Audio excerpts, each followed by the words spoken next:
मरुतो देवता विश्वे देवा देवता बृहस्पतिर्देवतेन्द्रो देवता वरुणो देवता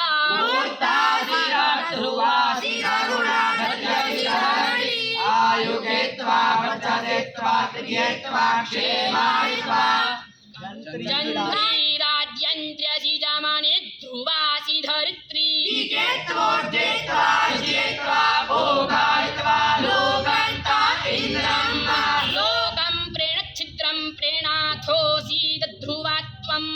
इन्द्राग्नित्वा बृहस्पतिर्विन्यो नावसि खदन्ना अस्य सूददोह सहसो मुक्श्रीणन्ति वृष्णयः जन्मन्देवानां विष्णुवालोचने दिवः इन्द्रं विश्वा अविवृधन् समुद्रव्य च सङ्गिरः रथीनां बालानां भूतपदेपदेम्